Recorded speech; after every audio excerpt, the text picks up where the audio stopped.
यह भी पद्धति के तहत है। क्या वेदांत का बोल रहे हो? जैसे सबसे अनमित है, सबसे विपरीत है, सबका प्रकाशक स्वरूप, सबका दृष्टा, आत्म तत्व जिसको कहें, एक शक्ति जिसके रूप में हम ग्रहण करते हैं, जिसे सब चेतन मतलब मन, अहंकार, बुद्धि, चित्त जो भी चीज़ें हैं, प्रकृति जो भी है, प्रकृति के अंतर्गत जो भी चीज़ें आ रही, ये सब मतलब उसी से एक चेतन सत्ता से, जिसको हम आत्म तत्व कहें, आत्म तत्व कहें, परम तत्व कहें, उसी से मतलब ये प्रकाशित रूप है। मतलब उसको वेदांत में ये झलक मिलती है कि उसी पर वेदांत खड़ा है कि मैंने मन, बुद्धि, चित्त, अहंकार से परे, प्रकृति 5-25 प्रकृतियों से परे वो चेतन सत्ता है जो सबसे प्रकाशित कर रही है। मतलब जो स्व प्रकाशित है, स्वयं प्रकाशित, और उसके प्रकाश से बाकी प्रकाशित हो रहे हैं। हाँ, तो बाकी जो प्रकाशित हो रहे हैं वे बाकी भी वही प्रकाश का ही बदला हुआ रूप है। इस चीज़ को समझना सबसे जरूरी है। अन्यथा यहाँ पर एक भ्रांति और आती है। वो भ्रांति यह आती है कि जैसे कि आत्म तत्व है और एक चित्त तत्व है और एक इंद्रिय तत्व है। तो यह भ्रांति यह आ जाएगी कि आत्म तत्व अलग है और चित्त तत्व अलग है और इंद्रिय तत्व अलग है, और भ्रांति यह आ जाएगी कि आत्म तत्व ने चित्त तत्व को प्रकाशित किया, चित्त तत्व ने इंद्रिय तत्व को प्रकाशित किया, इंद्रिय तत्व ने फिर जो है बाहर के वस्तु तत्व को प्रकाशित किया। यह भी एक भ्रांति आ जाती है। और यहाँ पर एक सबसे बड़ा ट्रबल खड़ा होता है। अगर इस तरह से अगर हम लोग समझते हैं और कुछ लोग वेदांत को अगर ऐसा समझते हैं, तो वहाँ पर फिर ये प्रश्न उठेगा कि यह जो चित्त तत्व है और यह जो इंद्रिय तत्व है, ये कहाँ से आया, इसकी उत्पत्ति कैसे हुई?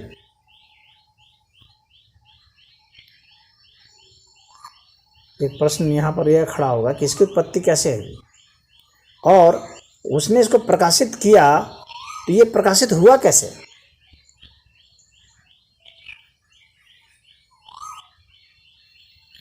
ये क्यों प्रकाशित हो गया? इसने प्रकाश को क्यों ग्रहण किया? यानी इसमें कुछ ग्रहण करने की क्षमता थी प्रकाश को, तभी तो ग्रहण किया।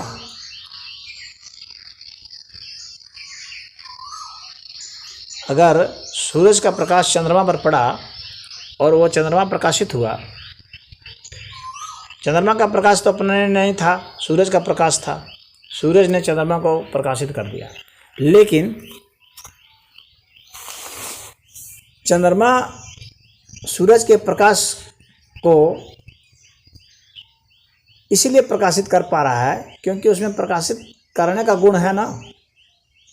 वही सूरज का प्रकाश जब ब्लैक होल के ऊपर पड़ता है तो वो प्रकाशित क्यों नहीं होता है? अगर सूरज ही प्रकाशित करता तो ब्लैक होल भी प्रकाशित हो जाता, वह क्यों नहीं प्रकाशित होता?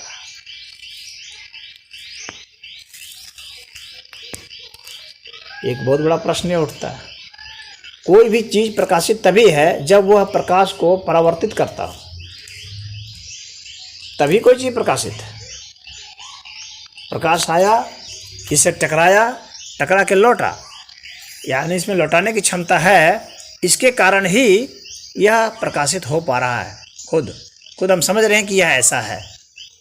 अगर यह प्रकाश को नहीं फेंके बाहर, अपने में खींचता चला जाए, प्रकाश यहाँ से निकल नहीं पाए, तो फिर यह प्रकाशित नहीं माना जाएगा। स्वप्रकाशित तो है नहीं, पर प्रकाशित भी नहीं है यह, यानी यह प्रतिबिंब भी नहीं बना पाएगा। ये क्या करेगा? प्रकाश को ग्रहण करता चला जाएगा अपने में। तो प्रकाश को लगातार अपने में ग्रहण करता चला जाए, सूखता चला जाए,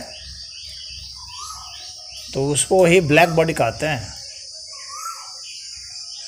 वही काला हो जाता है।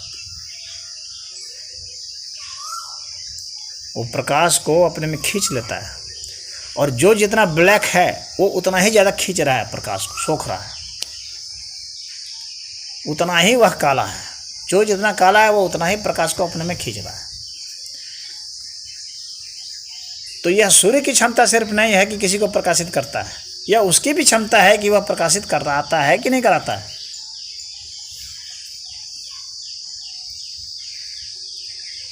यह उसकी भी क्षमता होनी चाहिए। अगर उसमें प्रकाश को फेंकने का गुण नहीं रहेगा तो वो प्रकाशित नहीं होगा। सूर्य चाहे लाख फेंक दे, लाख प्रकाश उसमें फेंक दे, सूर्य तो बस यही कर सकता है कि अपने प्रकाश फेंक सकता है ना। सूर्य का बस इतना ही तो है गुण कि वो प्रकाश अपने से निकाल रहा है, लेकिन इससे सभी प्रकाशित हो जाएं कोई जरूरी नहीं। वे ही प्रकाशित होंगे जिनमें यह गुण होगा कि उस प्रकाश को बाहर फेंक दें, अन्यथा नहीं। अगर ब्लैक बॉडी होगा तो नहीं होगा, वो खींच लेगा, सोखता चला जाएगा, प्रकाश निकल ही नहीं पाएगा वहाँ से। ना प्रकाश निकलेगा ना वो दिखेगा, तो वही लिहाजा काला है।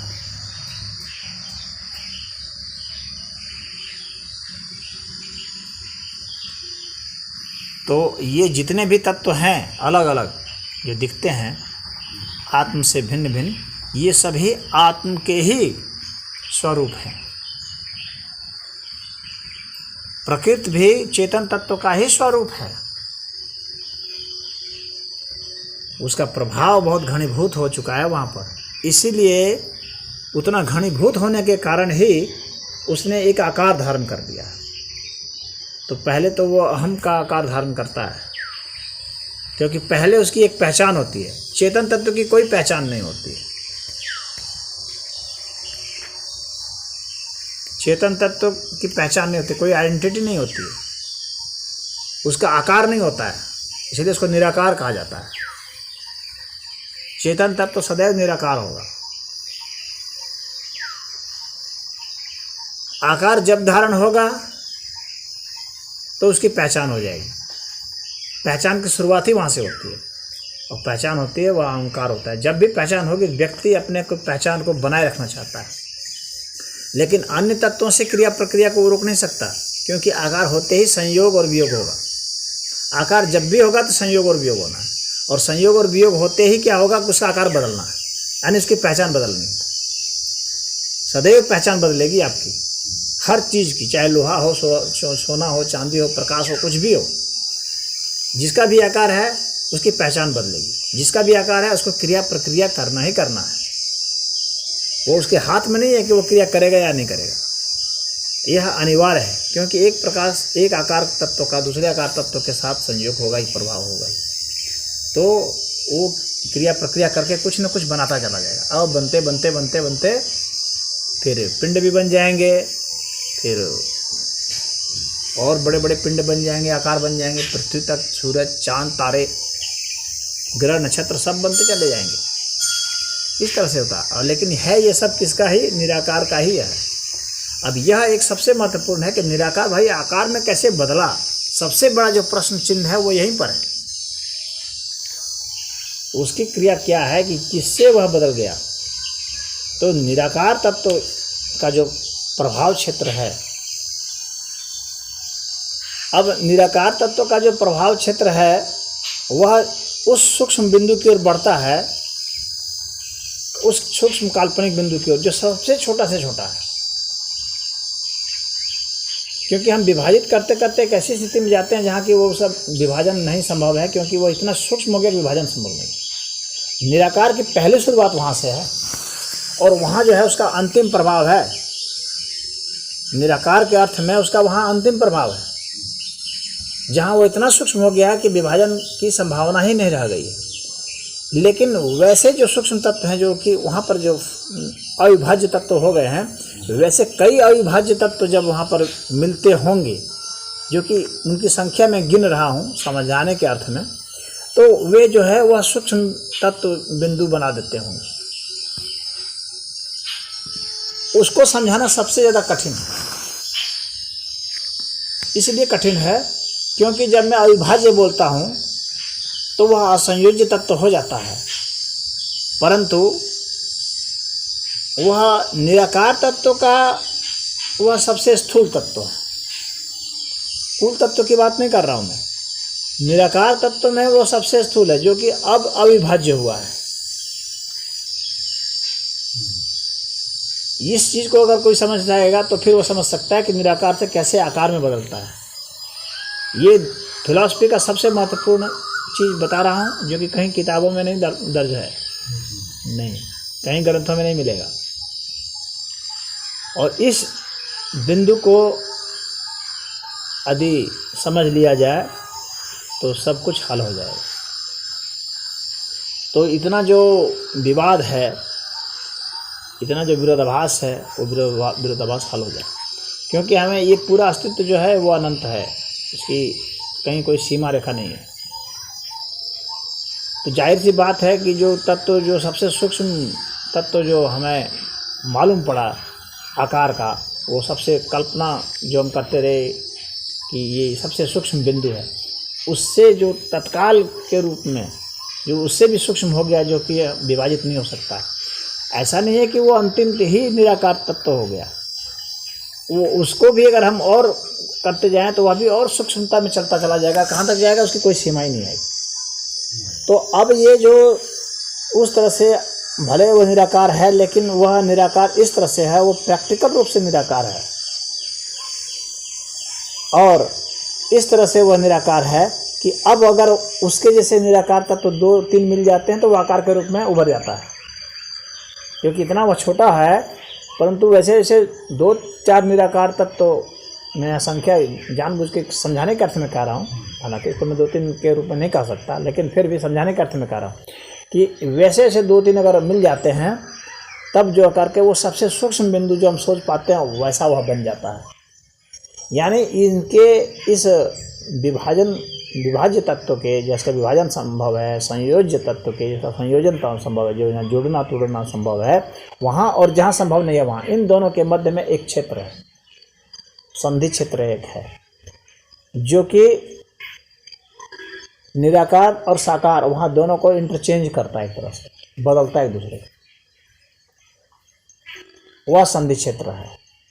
वह संधि क्षेत्र जो है वो फील्ड है, वह जो है कोई तत्व नहीं है, वह फील्ड है, उसको कहेंगे, वो क्षेत्र उसको समझेंगे, प्रभाव क्षेत्र है बस वह सिर्फ। तो उसका जो है इफेक्ट से वहाँ घटनाएं ऐसी घटती हैं कि निराकार तत्व जो है सबसे सूक्ष्म साकार में बदलता है, और वहाँ से ही उस अब पहचान एक शुरू होती है, और फिर पूरा का पूरा उसके प्रभाव से बनता है इसका। तो कॉन्स्टेंटली ऐसा बनता है। तो ये तो उधर से दिशा होगी, लेकिन इधर से भी उधर की दिशा होती है। कहने का मतलब जो स्थूल तत्व है, अगर उसको तोड़ते चले जाएंगे तो एक ऐसी स्थिति आती है टूटता कि फिर वह उस क्षेत्र में पहुंच जाता है जो कि इन दोनों का संधि क्षेत्र है, और वहाँ से फिर वह निराकार तत्व में बदल जाता है। यानी आकार भी निराकार में बदल जाता है, निराकार भी आकार में बदल जाता है। वह जो संधि क्षेत्र है वही सबसे महत्वपूर्ण क्षेत्र है, सबसे महत्वपूर्ण क्षेत्र, जो कि हमारी हर समस्या का समाधान कर सकता है। और वास्तव में वही ध्यानी है जो कि उस जगह पर पहुंच सकता है, उसके पहले कोई ध्यान ही नहीं। बाकी सारे ध्यान अधूरे और वो द्वयम दर्जे के। कोई सांस पर ध्यान लगा रहा है, कोई दर्द पर लगा रहा है, कोई जो है किसी देवी देवता पर लगा रहा है, इसे सब आधे अधूरे। वही असली ध्यान है, कैसे निराकार आकार में बदलता है और कैसे आकार निराकार में बदलता है। बस अगर एक साधक सिर्फ वहीं पर फोकस करे तो बस उसका सब सद जाएगा। अगर किसी को खोज करनी है तो बस यही एक खोज है कि कैसे निराकार तत्व आकार बनता है और कैसे आकार तत्व निराकार बनता है, और बाकी सारी बातें बहुत हल्की हैं। तो वास्तविक साधक वही है, और सारी समस्याओं की जड़ वही है, चाहे काम हो, क्रोध हो, लोभ हो, मोह हो, या दुनिया में जितनी भी चीज़ें हैं जो हम जिस भी नाम से पुकारते हैं, जीवन है, मृत्यु है, सब है, बंधन है, मोक्ष है, हर चीज़ है, सबका आंसर वहीं पर है। वहाँ जो नहीं गया उसका सारा आंसर अधूरा होगा, सारे उत्तर उसके बौने होंगे और उस पर क्वेश्चन मार्क लग जाएंगे, उसमें ऐसे प्रश्न खड़े हो जाएंगे जो उत्तर नहीं दे पाएगा। सिर्फ और सिर्फ वहीं जा कर के ही आदमी हल पाता है, और अन्य जगह हल नहीं पाता वो। और वहाँ पर जब वो चले जाता है तो उसका मतलब वो कैवल्य अवस्था को उपलब्ध हो जाता है, क्योंकि वहाँ से सारा चीज़ उसको एक साथ ही उपलब्ध हो जाता है। निराकार साकार सब कुछ वो एक पॉइंट पर पाता है। वह एक जो सूक्ष्म बिंदु है, जिसको कि ना हम आकार कह सकते हैं ना निराकार कह सकते हैं, वैसी अवस्था। जैसे मैंने कहा ना कि वो संधि क्षेत्र है, तो वैसे तत्व में उसका प्रवेश होता है जिसको कि आकार नहीं कहा जा सकता है, जिसको निराकार भी नहीं कहा जा सकता है, तो वैसे स्थिति में पहुंचता है। तो इस तरह का जो तत्व है, जो आकार और निराकार इन दोनों से परे है, इन दोनों का संधि क्षेत्र है, वही उत्तर है।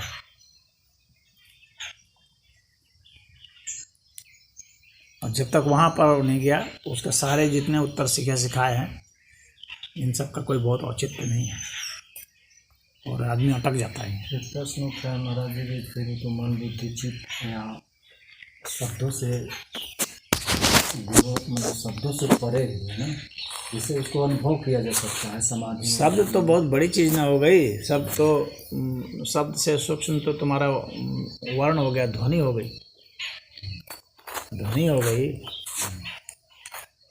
वो तो शब्द से ज़्यादा सूक्ष्म हो गया। शब्द तो वर्ण से बनते हैं, क ख ग घ, अब ये क ख ग किससे बनते हैं? उच्चारण कर करके देखोगे, क बोलोगे, तुमको लंबा बोलोगे तो अपने आप पता चलेगा कि क कैसे बन रहा है। तो जब बार बार बोलोगे तो पता चलेगा कि यह जो है अ से बन रहा है। जितने भी ध्वनियाँ हैं सब अ से बनती है। भगवान कृष्ण ने गीता में कहा है, अक्षराणाम अकारवस्मि स्थावराणाम हिमालय। अक्षरों में मैं अकार, अ जो है ना, यही प्रथम ध्वनि है।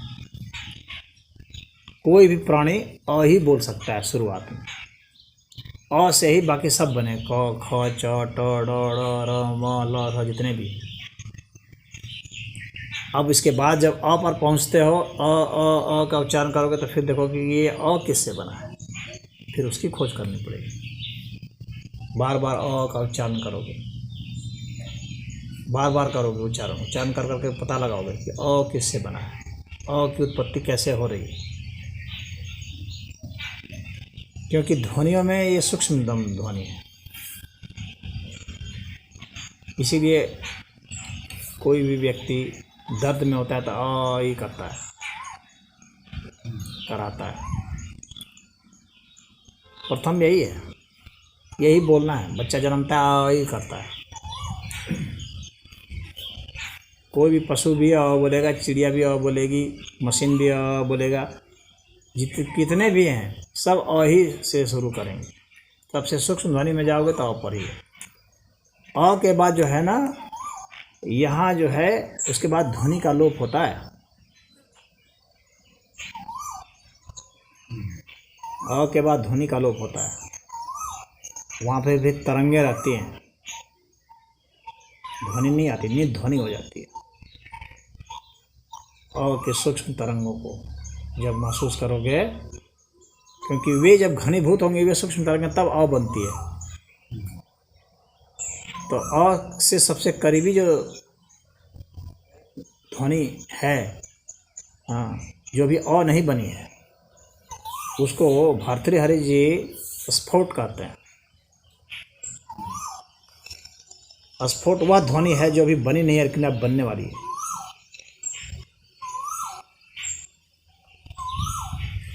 जिसे तुमने बोलने की तैयारी की लेकिन अब बोले नहीं, बोलना चाह रहे हो लेकिन अभी बोले नहीं, समझ रहे हो?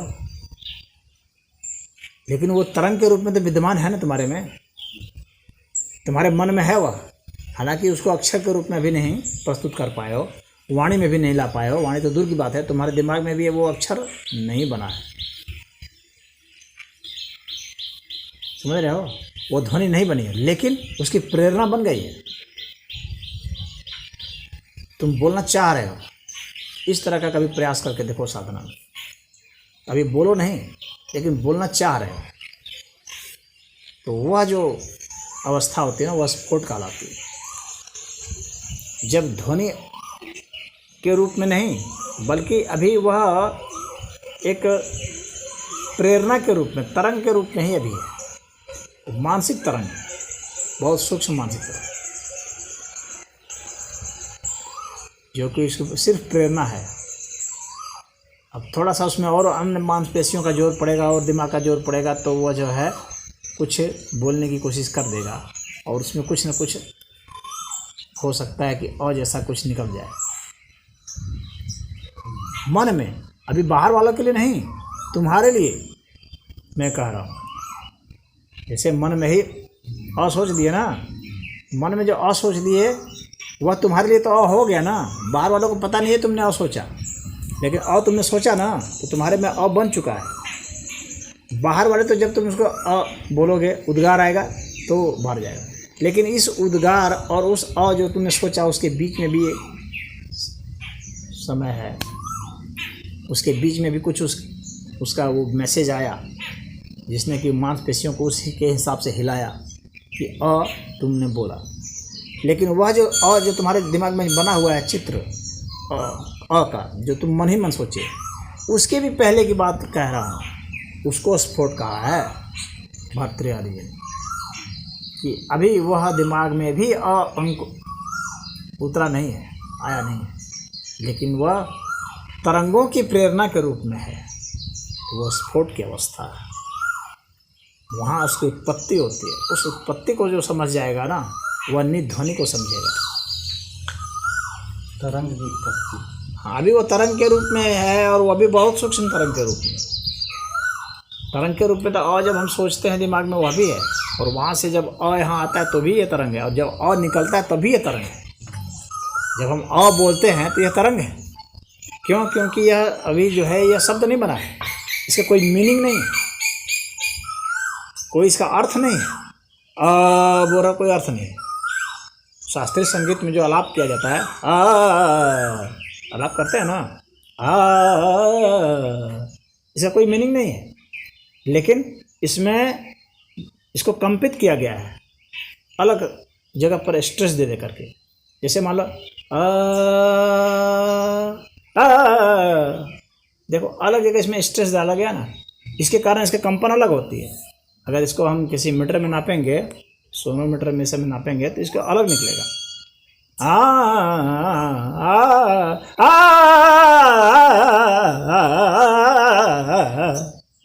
सारे ही है, लेकिन अलग अलग है। अब इसको अलग अलग जब हम राग में गाएंगे, खाली ही बोलेंगे, तब हमको इसका संगीत का बोध होने लगेगा। इसीलिए शास्त्रीय संगीत का इतना महत्व है, क्योंकि हमको ये वहाँ पहुँचा देता है। हम जानते हैं कि ये किस तरह से उत्पन्न होता है और कितने तरह के हैं, और के जो बीच के जो कंपन है, कहीं पर ज़्यादा कंडेंस है, कहीं ज़्यादा गहन है, वह कहीं हल्का सा यह जो है फैला हुआ है, कहीं यह सिकुड़ा हुआ है, संकुचित है, कहीं फैल रहा है। इसका मतलब है कि यहाँ जो ध्वनियों का जो प्रेशर है कहीं ज़्यादा है, कहीं कम है। अब यह जो है कई तरह की चीज़ों को उत्पन्न कर रहा है। बात समझ में आ रही है? अब ये जो है अलग ध्वनि को फिर उत्पन्न करने में समर्थ है। इस तरह के कई जो ध्वनियाँ के जब जुड़ेंगे तो ये को उत्पन्न कर देंगे। बात समझ में आ रही है? ये जो है अब हो जाएगा। क्यों? इसमें अब दो जुड़ेंगे, एक के बाद एक जुड़ता है तो वो आज हो जाता है। समझ रहे हो? अब ये जो है जो आलाप जो दिया जाता है, इसमें के बाद फिर आ जाता है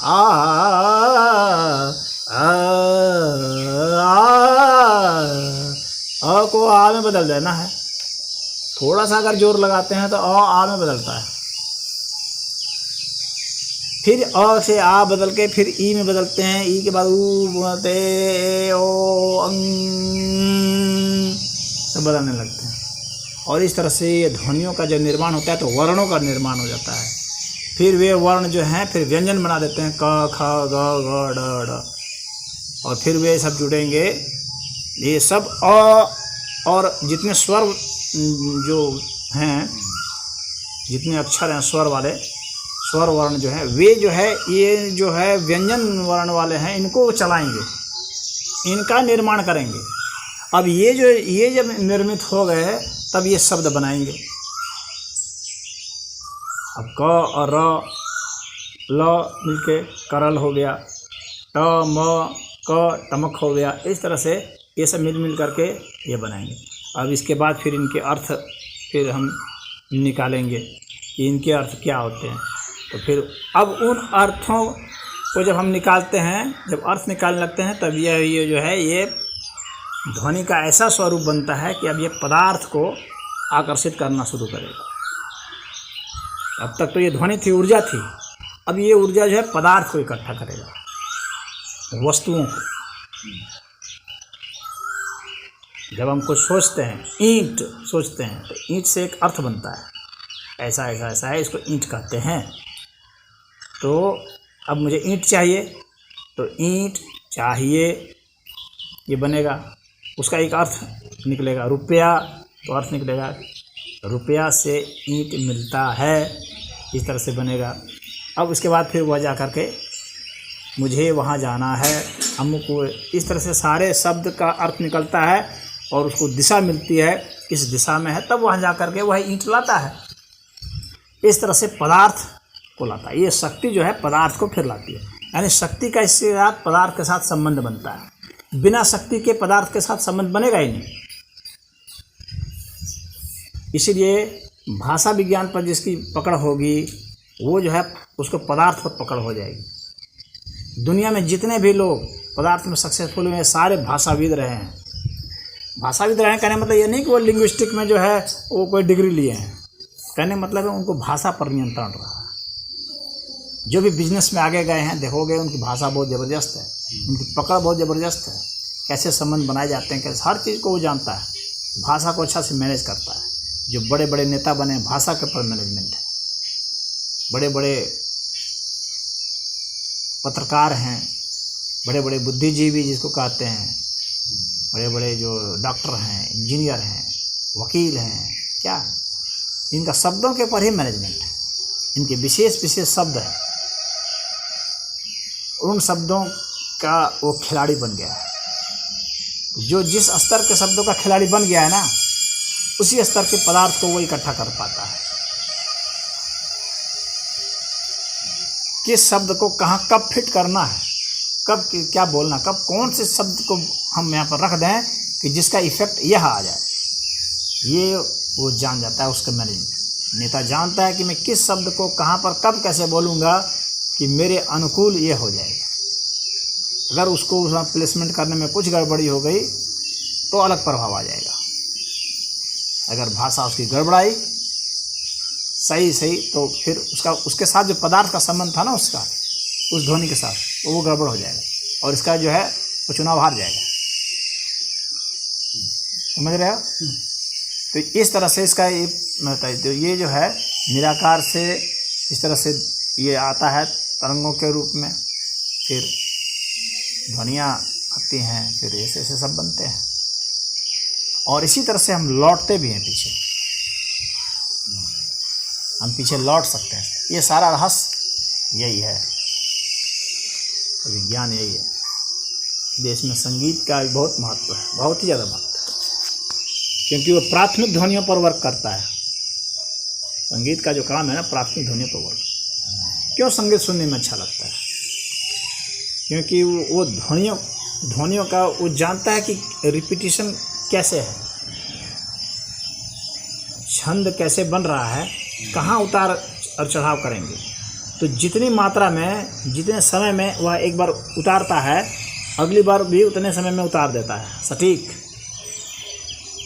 और इसके कारण ही वह सुंदर लगता है। और अन्य लोग जो नहीं जानते भी नहीं ऐसा उतार पाते, उनको जहाँ चढ़ाना है वहाँ उतार देंगे, उतारना है वहाँ चढ़ा देंगे, तो उल्टा पुल्टा हो जाता है। तो एक लाइन में वो आगे ऊपर उठा देते हैं, दूसरे लाइन में नीचे गिरा देते हैं। जो भी अच्छे गायक होते हैं वे बिल्कुल सही समय पर ही उठाएंगे। टाइम का और ऊर्जा का उनका बहुत ज़बरदस्त समावेश होता है, इसलिए उसका इतना इफेक्ट आता है कि हमें वो अच्छा लगता है।